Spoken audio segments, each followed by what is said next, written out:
teman-teman, masih melanjutkan bahasan kita mengenai Donghua Shaolin. Jika kemarin kita sudah membahas kisah Tangsan dalam upayanya meramu obat untuk kakek Dugu serta berkultivasi hingga mencapai level 37, di kesempatan kali ini kita akan bercerita mengenai Tangsan yang akan kembali ke Akademi Sri Lanka setelah setengah tahun pergi. Namun sebelum mulai, saya masih belum bosan untuk mengingatkan spoiler warning bagi kalian yang belum dan ingin menonton Donghuanya secara langsung, karena konten kali ini pasti akan mengandung banyak spoiler. Baiklah, tanpa berlama-lama lagi, mari kita mulai.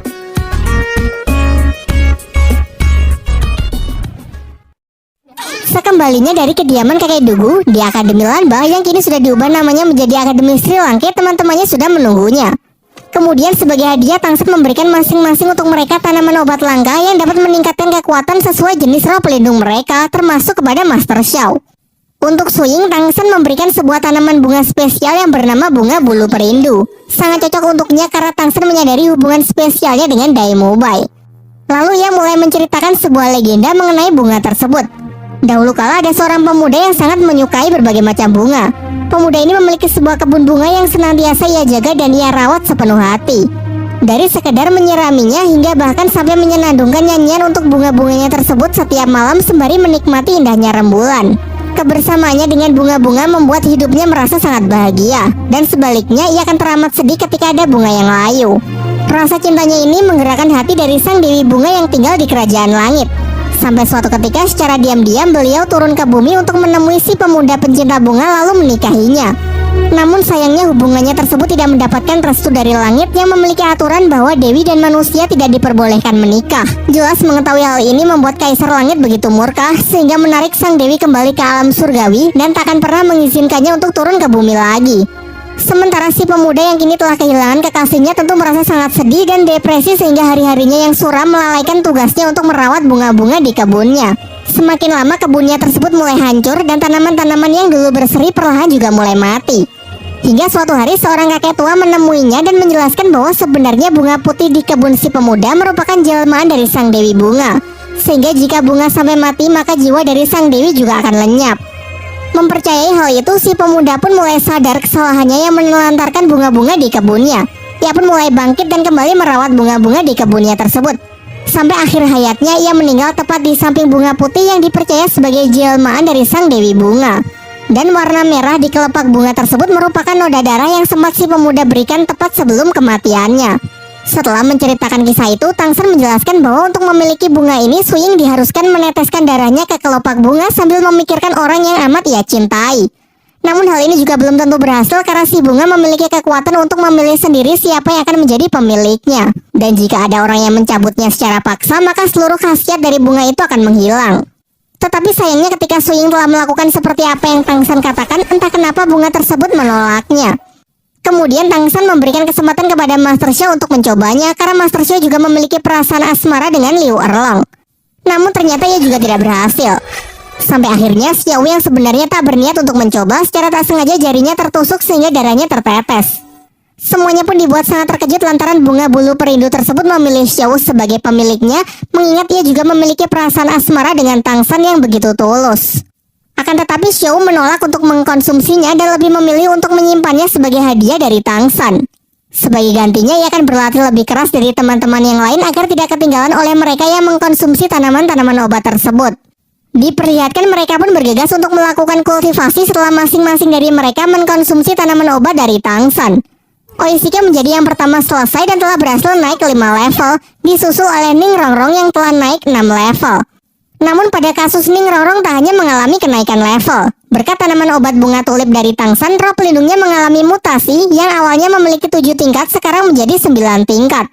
Sebuah kekuatan yang kabarnya menjadi legenda di klan Cahaya Kibau.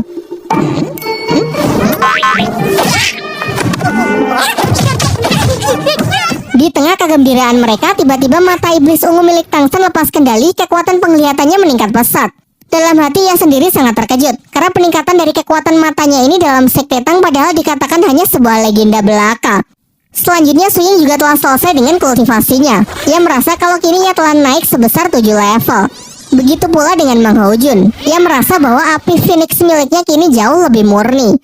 Dan yang terlihat paling heboh adalah peningkatan kekuatan dari Dai Mubai. Berkat tanaman bunga krisan dari Tangsan, ia sekarang menembus batasan dari level 40 dan benar-benar siap untuk segera mengupgrade cincin rohnya. Sementara itu, Master Xiao juga dibuat sangat terkejut dengan khasiat dari tanaman Tangsan yang ia konsumsi. Seperti yang telah dijelaskan bahwa kekuatan roh pelindung Master Xiao mengalami mutasi yang membatasinya mentok berada di level 30. Namun sekarang batasan tersebut telah berhasil ia tembus sehingga ia punya harapan untuk meningkatkan levelnya lebih tinggi. Namun ia menjelaskan bahwa di usianya yang sekarang akan menjadi berat baginya untuk mengejar ketertinggalannya. Oleh karena itu ia tak berharap banyak dan menegaskan bahwa harapan terbesarnya kini berada pada murid-muridnya saja. Ketika hari sudah mulai gelap, para murid Sri Langke bergegas untuk kembali ke asrama. Tetapi di tengah jalan Tangsan merasakan ada sesuatu yang mencurigakan.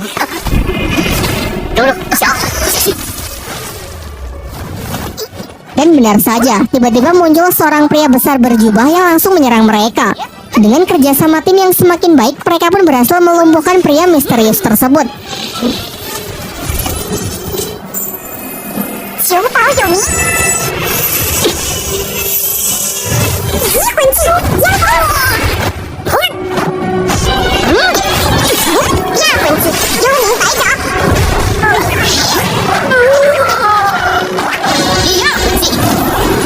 Namun ketika si pria sudah terdesak, akhirnya terungkap bahwa ia adalah Guru Zhao yang memang sengaja mengetes kemampuan para murid-muridnya. Ia mengatakan kalau dirinya sangat bangga menyaksikan kemajuan dari kemampuan dan kerjasama tim mereka. Tak lama setelah itu kemudian datang juga Flounder dan Master Xiao yang ternyata menjadikan pertarungan tadi sebagai taruhan. Keesokan paginya kakek Dugu bersama Duguyan datang ke akademi untuk menemui Tangsan. Pada awalnya dengan sikap yang arogan, Duguyan meremehkan dan merendahkan Tangsan yang menurutnya lebih lemah dari dirinya. Sampai kemudian sang kakek menjelaskan bahwa Tangsan sudah jauh berkembang semenjak pertarungan mereka dulu di arena roh. Secara kemampuan ia ragu kalau cucunya tersebut bisa mengalahkan Tangsan dengan kemampuannya yang sekarang. Selain itu ia juga mengkritik sikap Duguyan yang kekanak-kanakan, padahal secara usia Tangsan lebih muda darinya namun sikapnya jauh lebih dewasa. Lalu ia juga menjelaskan mengenai tujuannya datang ke sini adalah untuk meminta bantuan kepada Tangsan agar bersedia menyembuhkan racun di dalam tubuh cucunya tersebut, sama seperti apa yang telah ia lakukan terhadap dirinya. Namun kakek Dugu mengatakan bahwa ia tak akan bisa mendampingi karena ia masih memiliki sebuah misi yang harus segera ia selesaikan. Maka dari itu ia akan menitipkan Duguyan kepada Tangsan dan berjanji akan kembali sebelum dimulainya turnamen arena roh yang akan digelar setengah tahun lagi. Setelah itu Tangsan bersama teman-temannya berangkat menuju kelas akademi yang akan menjadi hari pertamanya. Absen Dai Mumbai karena Dai Mumbai tengah bersama Flounder dan Master Xiao untuk berburu siluman roh keempatnya. Sesampainya di kelas, Tangsan sebagai murid yang dianggap baru tentu menjadi pusat perhatian. Terlebih lagi ia terlihat sangat dekat dengan Xiao yang menjadi primadona di kelas tersebut. Terlihat seorang siswa bertubuh besar bernama Tai Long merasa sangat geram menyaksikan pemandangan tersebut menghampiri mereka dan menyuruh Tangsan untuk menjauh dari Xiao.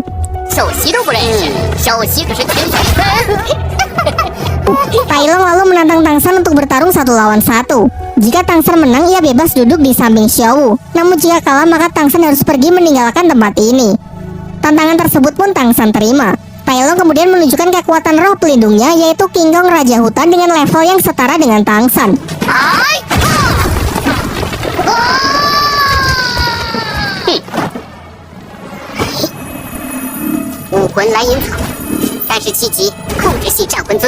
Ia lalu maju untuk memulai pertarungan. Beberapa kali serangan jarak dekat ia lancarkan, namun dapat Tangsan hindari dengan sangat mudah, bahkan tanpa melibatkan kekuatan roh pelindungnya. Sebagai serangan balasan, Tangsan cukup menggunakan satu skillnya, yaitu tali akar jaring laba-laba yang dalam sekejap mampu melumpuhkan Tai Long.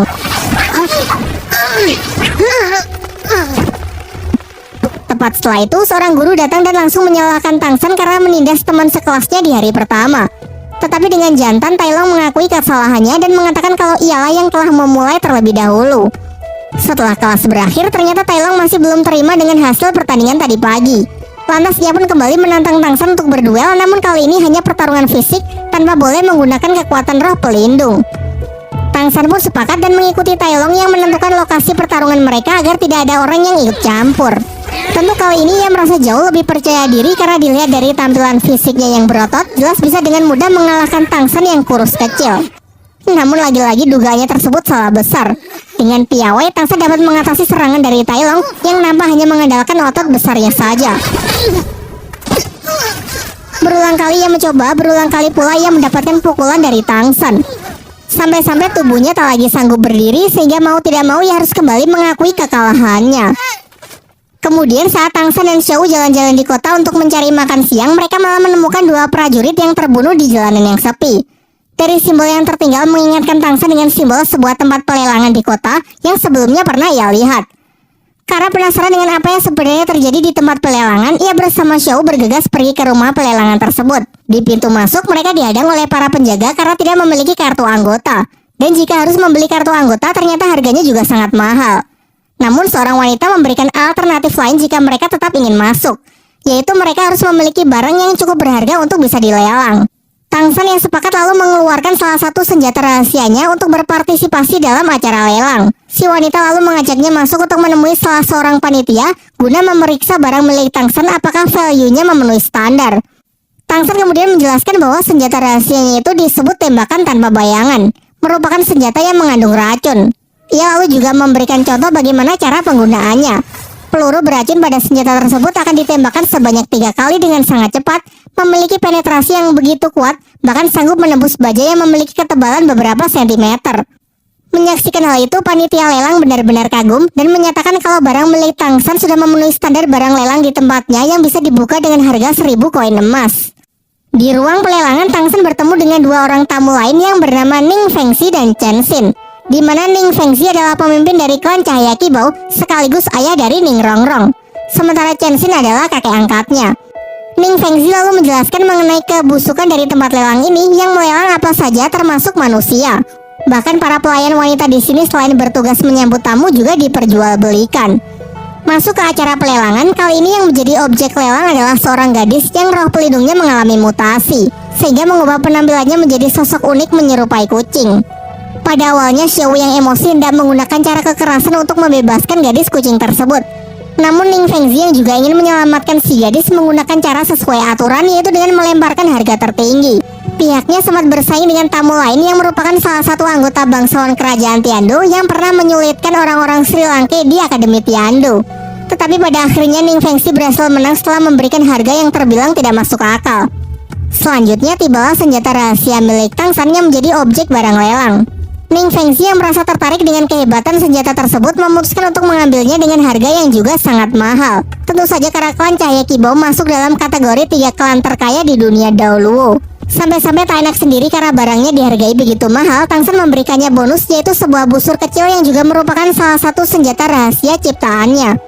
Sementara itu ayah Tailong yang mendengar kabar kalau putranya dihajar habis-habisan oleh siswa lain merasa tak terima dan berniat datang ke akademi untuk membuat perhitungan. Terlihat wajah Tailong yang merasa malu dengan sikap ayahnya sendiri yang masih menganggapnya sebagai anak kecil. Singkat cerita, setelah acara pelelangan berakhir, Tangsan dan Xiao kembali ke akademi. Namun di depan gerbang, Tailong bersama sang ayah telah menunggunya. Ayah Tailong lalu mengatakan kalau ia tak terima putranya dipukuli oleh Tangsan sehingga ia ingin memberinya pelajaran. Ayah Tailong dengan cepat langsung melancarkan serangannya yang begitu kuat padahal masih belum mengeluarkan kekuatan roh pelindungnya. Teknik yang sebelumnya Tangsan gunakan untuk melumpuhkan Tailong nampaknya sama sekali tidak berguna di hadapan ayahnya.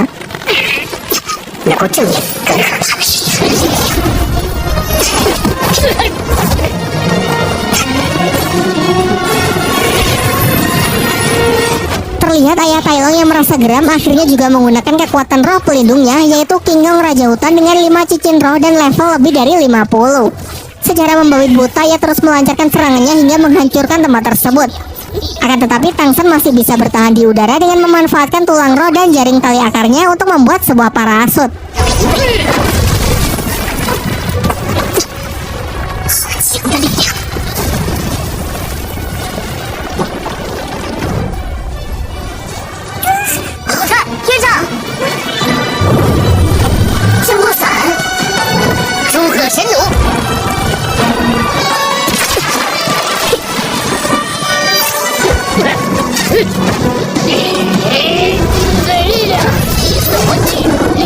Sampai ketika ayah Tailong berniat mengeluarkan skill ultimate-nya, Tangsan dalam sekejap mendekatinya dari belakang lalu menyerangnya dengan racun tulang rohnya.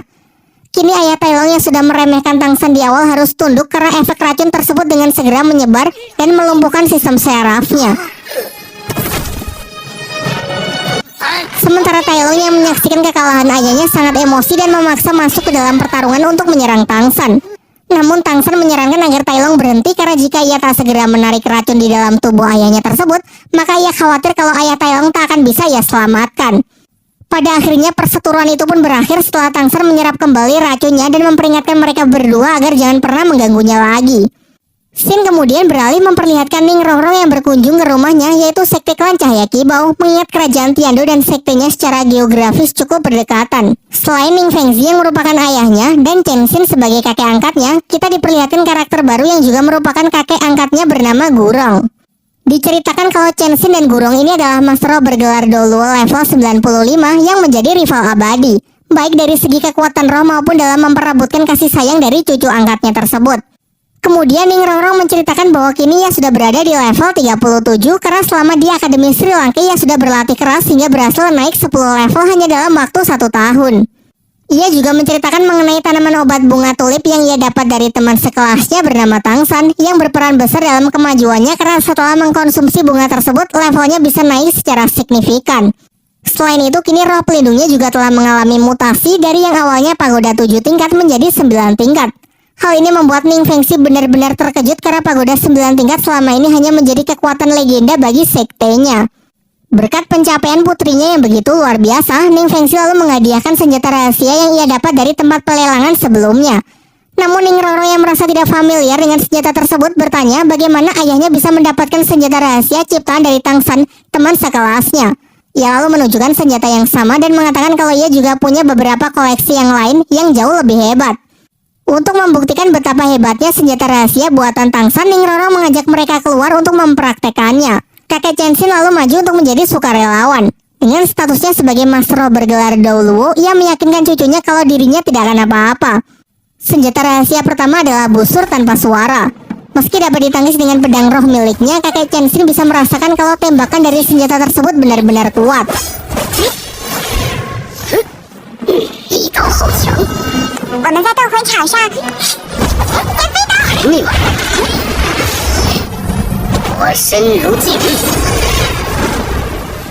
Sambil mencoba mendekat, Ning Rongrong menjelaskan bahwa senjata ini pernah ia gunakan untuk mengalahkan lawan yang berada di level 40. Menunggu kesempatan kakek angkatnya lengah, Ning Rongrong kembali melancarkan serangannya dan hasilnya master of sekelas Chen Xin sekalipun cukup kewalahan mengatasinya. Suasana sempat tegang kala Chen Xin terkena racun dari salah satu senjata rahasia tersebut.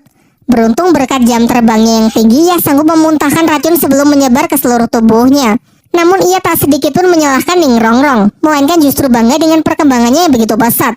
Selain itu, Fengzi mulai tertarik dengan pemuda yang bernama Tangsan, pencipta dari senjata-senjata yang luar biasa untuk ia rekrut masuk ke dalam sektenya. Scene kemudian beralih memperlihatkan Tangsan yang tengah beristirahat. Pertarungannya melawan ayah Tailong kemarin ternyata cukup membuatnya terluka. Tentu saja karena bagaimanapun juga ia melawan orang yang memiliki 10 level lebih tinggi darinya.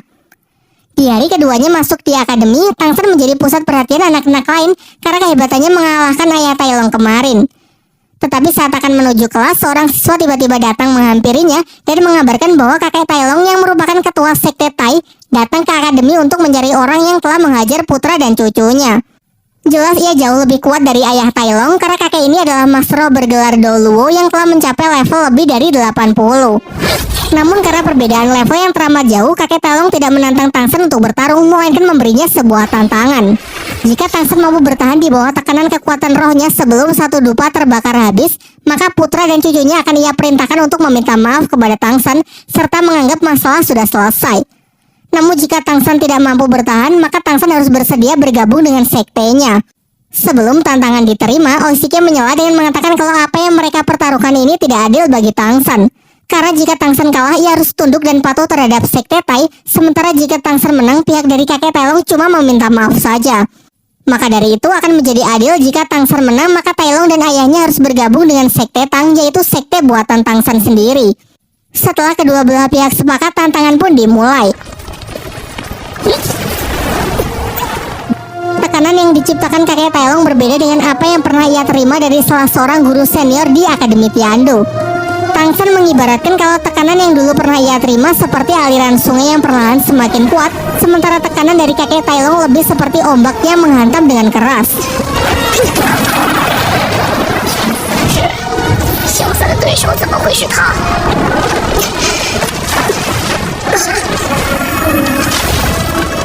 Dari kekuatan roh rumput biru perak hingga tulang roh laba-laba masih belum cukup untuk menahannya. Xiao yang cemas membawa Guruzo untuk menghentikan mereka. Namun Guruzo juga tidak bisa berbuat apa-apa karena lawan Tangsen memiliki kekuatan yang jauh lebih kuat dari dirinya. Di bawah tekanan yang semakin menggila, Tangsen yang tidak punya pilihan lain mencoba menahannya dengan kekuatan roh pelindung Palu Houtian di tangan kirinya yang selama ini ia selalu sembunyikan.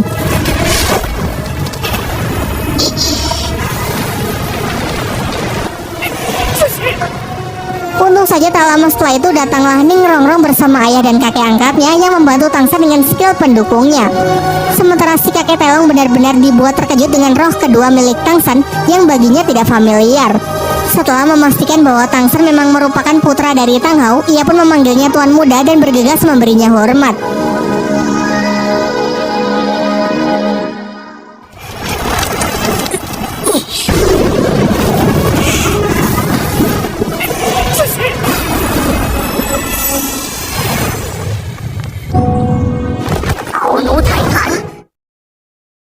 Setelah tahu kebenaran bahwa anak di hadapannya adalah putra dari majikannya, secara pribadi kakek Taelong pun mengajak Tangsen bicara. Tangsen lalu memberikan surat yang ditinggalkan ayahnya sebelum pergi pada 8 tahun yang lalu dan menceritakan kalau sejak kecil ia sudah tinggal dengan ayahnya di sebuah desa kecil. Ayahnya berprofesi sebagai satu-satunya pandai besi di sana dan memiliki kebiasaan mabuk-mabukan. Mendengar itu kakek Taelong pun sangat sedih mengingat tuannya tersebut adalah seorang master terkuat yang sudah banyak berjasa bagi ia dan sektenya. Ia juga menjelaskan bahwa dulu sekte Tai adalah bagian dari sekte Houtian yang dipimpin oleh ayah Tangsen. Namun karena suatu alasan sekte Tai memisahkan diri dan berdiri sendiri di kerajaan Tiando. Namun di sini kakek Taelong tidak bisa cerita banyak karena menurutnya Tang Hao lah yang berhak menceritakan semuanya kepada Tangsen. Tetapi yang perlu diingat ayah Tangsen merupakan master terhebat. Kakek Taelong kemudian menyatakan bahwa seluruh anggota sekte Tai siap mengabdikan dirinya untuk Tangsen sebagai putra dari Tang Hao. Setelah menemui kakek Taelong, Tangsen pergi menemui Feng Zi yang sudah menunggunya. Ternyata ia juga sangat terkejut setelah tahu bahwa Tangsen adalah putra dari Tang Hao yang merupakan teman lamanya. Namun sama halnya dengan kakek Taelong, Feng Zi juga enggan menceritakan banyak karena menghormati Tang Hao yang pastinya punya alasan tersendiri untuk menyembunyikan identitasnya dari Tangsen. Beralih membicarakan mengenai senjata rahasia. Awalnya Feng Zi menawarkan harga tinggi untuk membeli desain serta rancangan yang dimiliki oleh Tangsen. Namun Tangsen menolak untuk menjualnya karena menurutnya hasil pemikiran dan penelitian untuk menciptakan sebuah senjata rahasia benar-benar tak ternilai dan ia tak berniat menjualnya kepada siapapun. Sehingga ia hanya menawarkan kerjasama kepada Feng Zi untuk menyiapkan semua bahan-bahan yang diperlukan, sementara untuk perancangan dan perakitan akan dilakukan oleh pihak Tangsen sendiri. Akhirnya mereka pun sepakat dengan Feng Zi yang memesan 500 set dengan harga 10.000 koin emas untuk setiap set. Jadi total tagihannya adalah 500.000 koin emas yang langsung ia bayar di muka. Sekembalinya ke asrama, teman-teman yang lain sudah menunggunya. Oishiki dan Mang Hoju dengan konyolnya memperebutkan uang 500.000 milik Tangsen. Beberapa saat kemudian datang juga Dai Mubai yang telah kembali dari hutan berburu untuk mencari siluman roh cincin keempatnya. Ia pun sangat berterima kasih kepada Tangsen karena berkat tanaman obat bunga krisan, proses kultivasinya berjalan sangat lancar hingga ia kini telah mencapai level 43. Tak lama setelah itu Master Xiao memanggil Tangsen untuk datang ke ruangannya. Master Xiao menjelaskan bahwa sebenarnya ia sudah tahu sejak awal mengenai identitas dari ayah Tangsen. Ia lalu juga menceritakan mengenai kedatangan Tang Hao di hari pertama Tangsen masuk ke Akademi Sri Lanka. Kala itu Guru Zhao menyulitkan seluruh murid Akademi Sri Lanka dalam ujian masuk. Di malam harinya Tang Hao yang merasa kurang senang mendatangi Guru Zhao dan menghajarnya hanya dengan tangan kosong. Lalu Tangsen mengajukan dua pertanyaan yang hingga kini masih mengganggu pikirannya, yaitu mengenai siapakah identitas ibunya dan mengapa dulu Master Xiao melarangnya untuk menambahkan cincin roh ke roh pelindung Palu Houtiannya. Pertanyaan pertama Master Xiao tidak bisa menjawabnya karena ia juga tidak tahu. Sangat sedikit informasi mengenai istri Tang Hao tersebut. Namun mengingat Tangsen mewarisi roh pelindung rumput biru peraknya, kemungkinan besar ibunya hanyalah orang biasa. Sementara untuk alasan mengapa ia melarang Tangsen menambahkan cincin roh ke dalam roh pelindung Palu Houtian, hal ini berkaitan dengan keselamatan Tangsen itu sendiri. Ia menjelaskan bahwa dalam sejarah dunia Daoluo tercatat sejauh ini hanya ada 3 pemilik roh pelindung ganda termasuk Tangsen. Sayangnya orang pertama mati setelah mencoba menambahkan cincin roh ke dalam kedua roh pelindungnya. Menurut teori Master Xiao, hal ini bisa terjadi karena adanya benturan dari kekuatan siluman roh sehingga tubuh yang menjadi wadah menjadi hancur. Namun dengan alasan yang tidak pasti, orang kedua berhasil melakukannya tanpa melukai tubuhnya sendiri. Ia menduga hal ini mungkin berkaitan dengan ketahanan tubuh. Maka dari itu ia ingin Tangsen melatih tubuhnya terlebih dahulu sampai cukup kuat untuk menahan benturan kekuatan siluman roh yang terjadi. Sementara untuk alasan lain, sebenarnya ia dan Tang Hou memiliki rencana untuk mengisi palu Houtian milik Tangsen dengan seluruh cincin roh dari siluman roh berusia puluhan ribu tahun. Tetapi tentu saja hal itu hanya bisa dilakukan jika tubuh Tangsen sudah benar-benar kuat. Selain melatih ketahanan tubuh, Master Xiao juga masih memiliki rencana cadangan, yaitu dengan mengalihkan seluruh kekuatan siluman roh ke dalam tulang roh untuk sementara saat proses kultivasi sedang berlangsung, agar keduanya tidak berbenturan. Akan tetapi Master Xiao menyarankan Tangsen agar tidak memusingkannya terlebih dahulu, dan lebih baik fokus saja untuk mempersiapkan diri dalam turnamen Akademi Roh yang kurang dari setengah tahun lagi akan dimulai. Bicara soal turnamen roh, Tangsen sebenarnya cukup khawatir dengan Xiao Wu karena enggan untuk memakan tanaman obat darinya, sehingga Xiao Wu adalah satu-satunya orang di tim yang belum mencapai level 40. Di malam harinya saat Tangsen berjalan dengan Xiao Wu, ternyata tadi siang Xiao Wu menguping pembicaranya dengan Master Xiao mengenai Tangsen yang mengkhawatirkan dirinya. Untuk meyakinkan Tangsen kalau ia tidak akan menjadi beban tim, Xiao Wu pun menantangnya untuk berduel 1 lawan 1.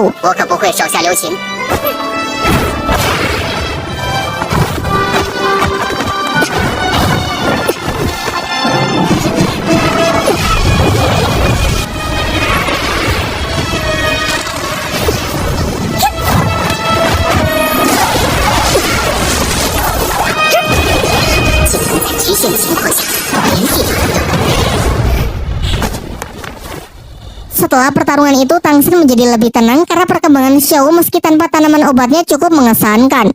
Xiao Wu kemudian meminta kepada Tangsen untuk membantu menyisirkan rambutnya yang berantakan pasca pertarungan tersebut, menggunakan sisir yang ia katakan adalah satu-satunya peninggalan dari ibunya yang meninggal saat ia masih kecil. Xiao Wu teringat ucapan ibunya di kala ia masih kecil yang berharap agar kelak Xiao Wu bisa bertemu dengan seorang pria yang benar-benar menyayanginya. Singkat cerita, tiba hari di mana para murid Akademi Sri Langke telah siap untuk mengupgrade kekuatannya. Semuanya pun berangkat menuju hutan berburu untuk mencarikan siluman roh untuk semua murid kecuali Dai Mubai karena sudah lebih dulu naik level 40 dan Xiao Wu yang tidak ingin memakan bunga dari Tangsen. Perburuan berlangsung hingga larut malam, namun belum ada satupun dari mereka yang sudah menemukan siluman roh yang cocok. Oleh karena itu mereka memutuskan untuk bermalam di tengah hutan dengan berjaga secara bergantian. Dai Mubai yang mendapatkan tugas berjaga meminta Master Xiao agar beristirahat karena melihat gurunya tersebut yang nampak sangat lelah. Sebenarnya alasan Master Xiao tetap terjaga karena ia masih belum punya keberanian untuk mendekati guru Liu Erlong yang mana sedang tidur di tenda yang sama. Ketika Master Xiao mulai berbaring, guru Liu Erlong yang tidur di sampingnya tiba-tiba memeluknya dari belakang, lalu sambil menangis Liu Erlong meminta agar Master Xiao jangan meninggalkannya lagi. Tak lama setelah Master Xiao masuk, di luar secara tiba-tiba mereka diserang oleh seekor siluman roh berjenis kalajengking yang memiliki serangan berelemen api. Liu Erlong yang sedang sangat emosi pun bergegas keluar untuk menghajar habis-habisan siluman roh tersebut sendirian.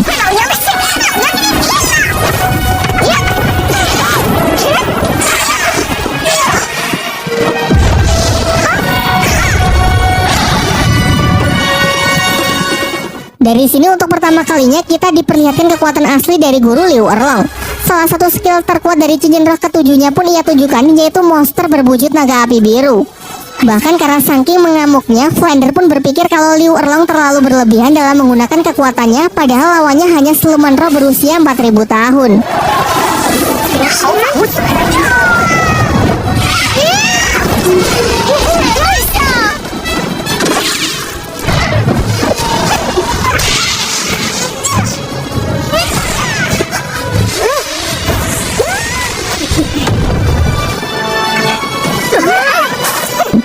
Setelah siluman itu dihajar habis-habisan hingga tak berdaya, lalu ia menyuruh Mang Hojun melakukan last hit untuk segera menyerap cincin rohnya karena basic kekuatan Mang Hojun adalah elemen api, jadi pasti akan sangat cocok dengan siluman yang satu ini. Semalaman si gendut berkultivasi untuk menyerap cincin roh keempatnya, dan kini ia telah berhasil mengunlock skill keempatnya, yaitu ledakan bola api magma. Setelah itu mereka bergegas untuk melanjutkan pencariannya menyusuri hutan. Dan tiba-tiba dalam perjalanan mereka dikepung oleh asap merah muda yang beracun. Untung saja Tangsen memiliki bunga yang mengeluarkan aroma pengusir racun untuk melindungi semuanya. Dengan mata iblis ungunya ia dapat melihat bahwa ternyata mereka telah dikepung oleh ribuan kalajengking merah muda, jenis siluman roh dengan racun mematikan, dan selalu melakukan penyerangan secara berkelompok bersama sang ratu kalajengking yang bertindak sebagai pemimpin. Mereka menduga kalau ratu kalajengking ini mungkin adalah pasangan dari kalajengking api yang mereka kalahkan semalam. sehingga sang ratu kini merasa sangat marah dan ingin menuntut balas. Karena dinilai terlalu berbahaya, pihak Sri Lanka pun memutuskan untuk melarikan diri menggunakan sosis terbang milik Oishike. Namun belum juga jauh terbang, Guru Liu Errol yang masih sangat emosi dengan kejadian semalam melampiaskannya dengan menghajar seluruh pasukan kalajengking tersebut.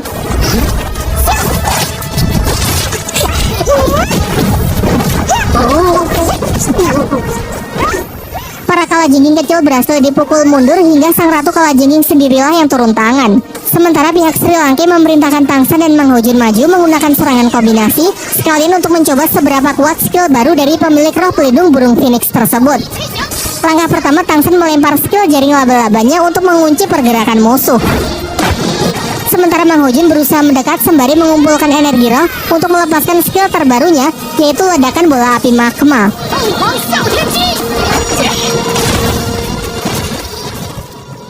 Ternyata ledakan yang dihasilkan benar-benar kuat, yang dikatakan lebih kuat dari skill pukulan gelombang udara milik Daimobai. Tetapi di balik kekuatannya yang sangat besar, Master Xiao mengungkapkan beberapa kelemahan dari skill Mang Hojun tersebut. Yang pertama, skill itu tidak memiliki kemampuan untuk mengunci pergerakan target sehingga akan mudah dihindari oleh lawan yang mempunyai kecepatan tinggi. Sangat dibutuhkan partner tipe pengendali seperti Tangsan untuk tetap menjaganya karena Mang Hojun harus mendekat sedekat mungkin dengan target untuk melepaskan serangannya. Selain itu, yang menjadi kelemahan kedua adalah konsumsi energi yang begitu besar, bahkan hampir 50%, jadi akan sangat beresiko karena jika skillnya mengalami miss, maka dengan mudah lawan bisa melancarkan serangan balasan. Setelah lawan berhasil dilumpuhkan, Master Xiao menyuruh Oishike untuk menyerap cincin roh dari siluman ratu kalajengking tersebut. Sembari menunggu, Flander bertanya kepada Master Xiao kapan waktu yang tepat untuk mulai menambahkan cincin roh ke dalam palu Hotian milik Tangsan. Menurut Master Xiao, agar lebih aman setidaknya ia harus menunggu sampai Tangsan mencapai level 80. Di samping itu, Master Xiao juga berencana menemui seseorang untuk menanyakan perihal masalah tersebut kepada seorang Master Roh yang juga memiliki roh pelindung ganda. Singkat cerita, tak butuh waktu lama, Oishike telah selesai dengan proses penyerapannya. Skill keempat yang ter-unlock adalah sosis pembakar semangat, di mana orang yang memakannya akan mengalami peningkatan kekuatan sebesar 10% selama 5 menit, baik kekuatan fisik maupun kekuatan roh pelindung. Awalnya teman-temannya berpikir kalau hanya 10% maka pasti tidak akan terlalu berpengaruh. Namun Master Xiao menjelaskan bahwa jika skill tersebut digunakan pada timing yang tepat, maka pasti akan menjadi sangat powerful. Mirip dengan skill tim yang pernah mereka kalahkan sewaktu mengikuti pertarungan arena roh. Tetapi bedanya, skill dari Oishike ini tidak memiliki efek samping yang berbahaya. Selain itu, benefit lain yang didapat yaitu bisa kebal terhadap beberapa jenis racun dan sanggup menangkal lawan tipe hipnotis seperti skill kedua milik Xiaowu. Setelah itu, perjalanan kembali dilanjutkan. Sayangnya mereka tak kunjung menemukan siluman roh yang sesuai. Tangsan lalu mengeluarkan bunga ungu yang sebenarnya tak ingin ia gunakan. Bunga ini bisa menyebarkan aroma untuk memancing siluman roh agar mendekat. Namun bahayanya, kemungkinan tak cuma satu siluman roh yang akan datang, melainkan bisa saja sekelompok siluman yang sangat kuat. Untuk mengantisipasi kemungkinan terburuk, Master Xiao berencana untuk menciptakan sebuah perangkap, yaitu dengan meletakkan bunga tersebut di ruang terbuka sebagai umpan dan akan memanfaatkan area beracun untuk menjadi tempat berlindung jika siluman roh yang datang sangat kuat dan sampai tak bisa diatasi. Sementara untuk kekebalan tubuh, Tangsan memberi semuanya pil khusus yang memiliki efek anti racun selama 1 hari. Siluman roh pertama yang terpancing datang adalah siluman harimau malam. Mereka pun bekerja sama untuk memburunya karena pasti siluman jenis ini akan sangat cocok untuk Suying.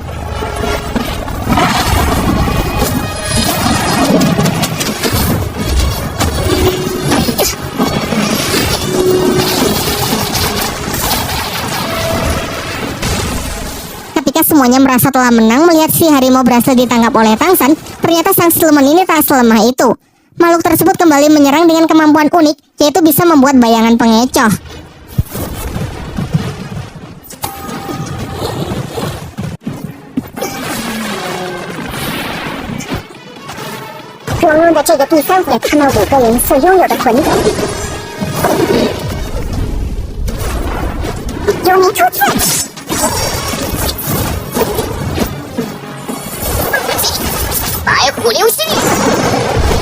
Singkat cerita, berkat kerjasama yang sangat baik, siluman harimau pun berhasil dilumpuhkan.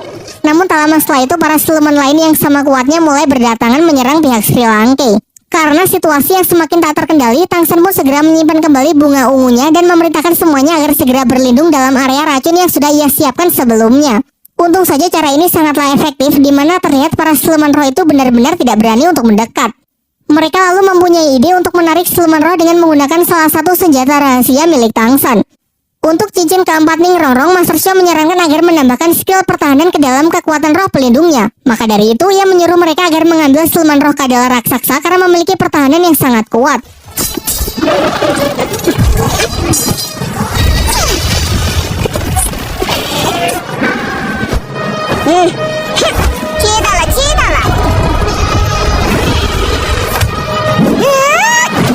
Upayanya berjalan lancar, siluman Kadal itu berhasil mereka lumpuhkan. Sekarang tiba giliran Tang San untuk memilih siluman roh yang sesuai. Tang San sendiri memiliki keinginan untuk mengambil cincin roh siluman laba-laba penggali.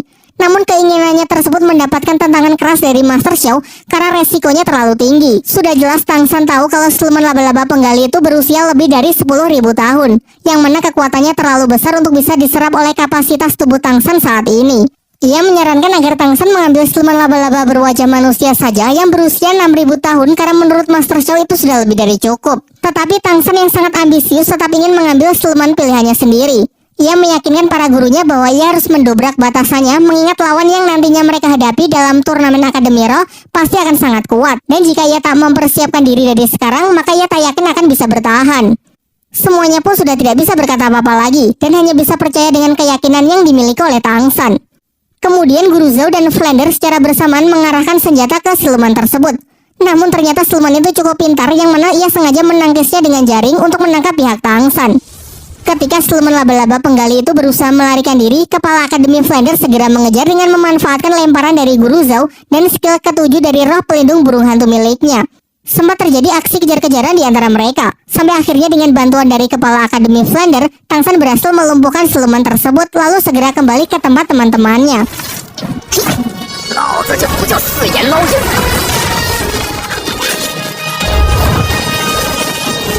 Sementara itu di tempat teman-temannya, siluman laba-laba berwajah manusia ternyata mengamuk dan berhasil menyerang Xiaobu. Sayangnya Tang San yang baru saja kembali tidak sempat untuk menolongnya.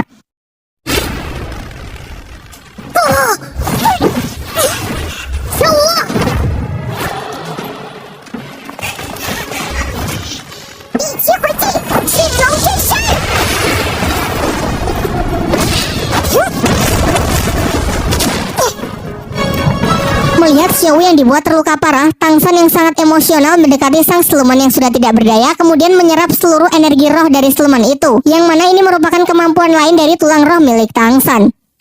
Sedangkan Xiaowu yang terkena racun dari siluman laba-laba kondisinya benar-benar buruk. Ia tak sadarkan diri dan denyut nadinya juga sangat lemah. Tetapi kepala Akademi Flander berpendapat kalau Xiaowu masih bisa diselamatkan karena entah kenapa racun tersebut memiliki penyebaran yang sangat lambat. Kemudian dengan sedikit menyalurkan energi rohnya, Flander berhasil mengeluarkan racun di tubuh Xiaowu. Dan setelah Xiaowu siuman, barulah terungkap bahwa ternyata penyebaran racun yang sangat lambat disebabkan oleh tanaman bunga bulu perindu dari Tang San yang masih ia simpan. Nampaknya energi yang dikeluarkan bunga itulah yang melindungi Xiaowu. Di sisi lain, pelukan hangat dari Guru Liu Erlang membuat Xiaowu merasa sangat nyaman. Xiaowu mengatakan kalau pelukan ini mengingatkannya dengan almarhum ibunya yang meninggal saat Xiaowu masih kecil.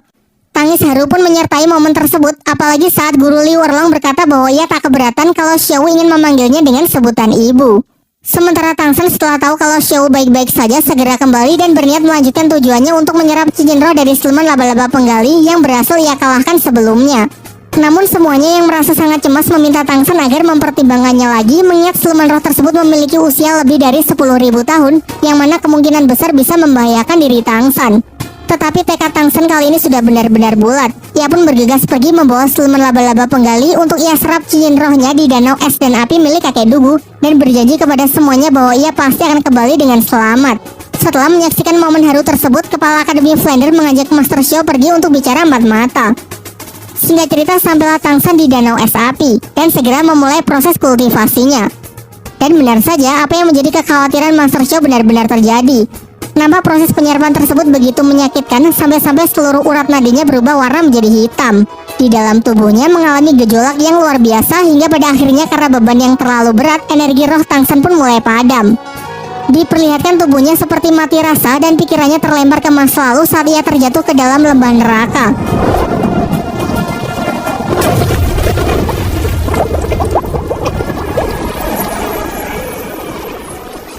Namun dikala jiwanya ditarik oleh kegelapan dan kesadarannya mulai hilang, ia teringat dengan teman-temannya di Akademi Sri Lanka, khususnya Xiao, yang mana ia masih memiliki janji untuk selalu menjaganya. Seketika dirinya pun mulai bangkit dan mulai berhasil menyelesaikan proses kultivasinya dan berhasil mendapatkan cincin roh keempatnya. Sementara itu, Flander yang mengajak bicara empat mata Master Xiao mengatakan kalau Master Xiao ini benar-benar keterlaluan menggantungkan perasaan dari Liu Erlong yang padahal sudah menunggunya selama lebih dari 20 tahun. Namun Master Xiao menjelaskan kalau dirinya juga tidak bisa berbuat apa-apa. Sebenarnya jauh di lubuk hati ia juga masih sangat mencintai Liu Erlong. Tetapi di sisi lain ia takut kalau hubungannya tersebut akan banyak mendapatkan hujatan dari netizen. Kemudian Flander kembali menasihatinya dengan mengatakan kalau omongan netizen tidak perlu dipikirkan. Terobos aja lah anjing, jika bukan karena lo sahabat gue pasti cewek itu sudah gue sikat. Singkat cerita, setelah mendengar wejangan dari kepala Akademi Flander, Master Xiao pun mulai sadar dan segera berlari kembali ke tempat Liu Erlong lalu memeluknya dengan erat. Ia lalu meminta maaf karena sudah membuatnya lama menunggu dan berjanji bahwa ia tak akan pernah meninggalkannya lagi. Xiao yang menyaksikan keuuan itu menjadi iri yang mengingatkannya dengan Tangsan.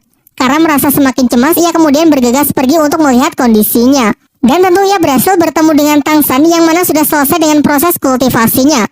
Tangsan lalu mengajak Xiao berkeliling menyaksikan keindahan hutan dari udara dengan menggunakan parasut rumput biru peraknya.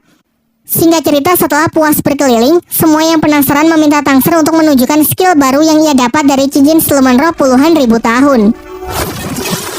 Skill keempatnya, Tangsan beri nama kandang rumput biru perak. Dengan skill tersebut dalam sekejap ia sanggup mengurung target yang ia kehendaki. Meskipun ketahanan dari kurungan itu memang tidak terlalu kuat, namun memiliki kemampuan untuk menangkap beberapa lawan sekaligus sehingga akan sangat cocok jika dikombinasikan dengan tipe penyerang seperti Phoenix Api milik Mang Houjun. Bahkan Master Xiao berpendapat bahwa skill seperti ini biasanya hanya didapat oleh Master Roh tipe pengendali yang telah mencapai level lebih dari 50. Kini kecuali Xiao, semuanya pun telah mendapatkan cincin roh siluman keempatnya. Kepala Akademi Flander kemudian menginfokan kalau turnamen Akademi Roh akan dimulai dalam 5 hari lagi, sehingga semuanya diminta untuk kembali ke Akademi agar bisa mempersiapkan diri. Keesokan harinya, Master Xiao memperkenalkan 4 murid yang akan menjadi pemain cadangan dari tim Akademi Sri Lanka dalam turnamen, mengingat jadwal turnamen yang akan sangat padat dan munculnya berbagai musuh yang pasti akan sangat bervariasi. Murid pertama bernama Huang Yuan, level 35 dengan roh pelindung serigala tipe fighter. Yang kedua bernama Jingling, level 35 dengan roh pelindung tengkorak. Ketiga bernama Jiang Zhu, level 35 dengan roh pelindung healing tipe support. Dan terakhir adalah Tai Long, tipe penyerang yang sudah pernah kita lihat sebelumnya. Master Xiao kemudian menjelaskan berbagai aturan yang diberlakukan selama mengikuti turnamen Akademi Roh. Turnamen ini diselenggarakan oleh 3 kerajaan besar, yaitu Kerajaan Tiandu, Kerajaan Xingluo, dan Balai Roh Pelindung. Dalam babak penyisian terdapat ratusan tim dari berbagai akademi yang memperebutkan posisi 30 besar. Namun tim dari ketiga kerajaan yang telah disebutkan tadi berhak melewati babak penyisian sehingga bisa langsung masuk menjadi 33 besar untuk bertarung di babak penentu. Di sepanjang pertarungan dilarang membunuh satu sama lain dan tidak diperbolehkan menggunakan senjata selain kekuatan roh pelindung, yang mana hal ini berarti senjata rahasia milik Tangsan juga tidak boleh digunakan. Setelah menjelaskan aturan dalam turnamen, Master Xiao menyarankan agar para murid tidak menunjukkan seluruh kemampuannya di awal, mengingat jalannya turnamen yang akan berlangsung sangat panjang. Untuk Ning Rongrong, Master Xiao menyuruhnya agar tidak ikut bertarung di awal dengan alasan karena ia ingin memberinya pelatihan khusus terlebih dahulu. Dan untuk selebihnya, ia menyerahkan urusan penyusunan strategi bertarung kepada para murid itu sendiri. Tak lama setelah itu, Kepala Akademi Flander datang dengan membawa seragam akademi yang ia desain sendiri untuk nantinya dipakai oleh para murid dalam mengikuti turnamen. Semuanya pun mengeluhkan seragam tersebut karena memiliki desain yang sangat norak. Namun karena sudah terlanjur dibuat, mau tidak mau mereka harus tetap mengenakannya. Singkat cerita, hari turnamen pun telah tiba. Babak penyisian yang ditampilkan kali ini diselenggarakan di Kerajaan Tiandu yang diikuti oleh 28 tim dari berbagai akademi. Setidaknya babak penyisian diadakan di 6 tempat berbeda, mengingat ada ratusan jumlah tim yang berpartisipasi. Nantinya dari 28 tim di sini akan diambil 5 tim terbaik, sehingga total akan ada 30 tim yang akan maju di babak penentu, tidak termasuk 3 tim dari 3 kerajaan besar yang mana memang dibebaskan dari babak penyisihan. Diperlihatkan banyak wajah lama yang hadir dalam acara tersebut, seperti kepala desanya Tangsan, Meng Yiran bersama kakek neneknya, tim badak yang dulu pernah Tangsan kalahkan, dan masih banyak lagi. Di menara paling atas terdapat 3 tamu undangan terhormat yang memberikan sambutannya dalam pembukaan turnamen Akademi Roh terbesar di dataran Dauluo tersebut. Yang pertama ada Ning Fengzi, pemimpin dari sekte klan Cahaya Kibau yang sekaligus ayah dari Ning Rongrong. Kemudian ada Master Roh perwakilan dari kerajaan Balai Roh Pelindung yang bernama Salas. Dan tentu saja yang berada di tengah adalah sang kaisar dari kerajaan Tiandou. Terlihat banyak tim dari berbagai akademi elit yang memasuki acara. Setelah kaisar kerajaan Tiandou membuka turnamen melalui sambutannya, semua tim pun diarahkan menuju gedung yang akan menjadi arena pertarungan mereka. Jenis pertarungan kali ini adalah pertarungan 7 lawan 7. Tamu undangan perwakilan dari Balai Roh Pelindung yang bernama Salas maju untuk mengundi tim mana yang akan bertarung terlebih dahulu. Setelah pengundian dilakukan, beberapa pasang tim disebut untuk saling berhadapan di putaran pertama, termasuk tim Akademi Sri Lanka yang harus menghadapi tim kedua dari Akademi Tiandou. Namun yang perlu diingat, mereka ini bukan tim yang dulu pernah dilawan oleh Tangsan ya. Kalau kalian masih ingat, kerajaan Tiandou itu memiliki 2 kuota untuk mengikuti turnamen. Tim utama yang diketuai oleh Yu Tianfeng mendapatkan prioritas, yaitu bebas dari babak penyisihan. Sementara tim keduanya ini harus mengikuti babak penyisihan seperti kebanyakan akademi lain. Sebelum memasuki arena, Kepala Akademi Flander memberi challenge kepada murid-muridnya untuk menyelesaikan pertarungan dalam waktu 1 menit. Penyusunan strategi dipercayakan kepada Tangsan. Dalam pertarungan kali ini yang memutuskan untuk memakai dirinya, Xiaowu, Dai Mumbai, serta keempat murid cadangan yang direkomendasikan oleh Master Xiao. Kedua tim pun maju memasuki arena. Seluruh dukungan dari para penonton diberikan kepada tim kedua Akademi Tiandou, sementara pihak Tangsan hanya mendapatkan dukungan dari teman-teman dan para gurunya saja. Setelah mendapatkan aba-aba dari wasit, semuanya pun menunjukkan cincin rohnya. Dan tentu saja cincin roh keempat Tangsan lah yang paling mengejutkan karena berasal dari siluman berusia puluhan ribu tahun.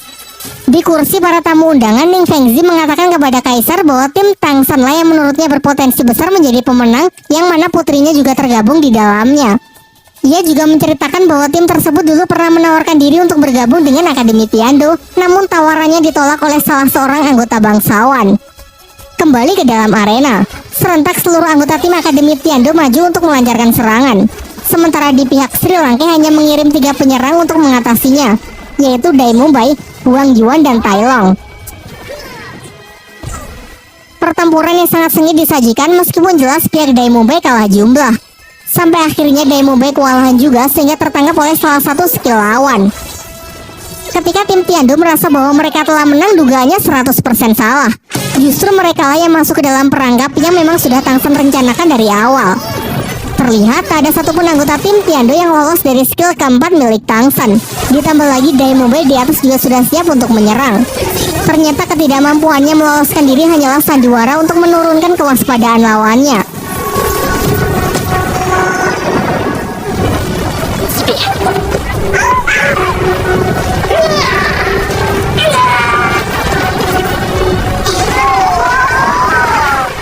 Dengan ini pertarungan pun berakhir dengan kemenangan mutlak tim Akademi Sri Lanka.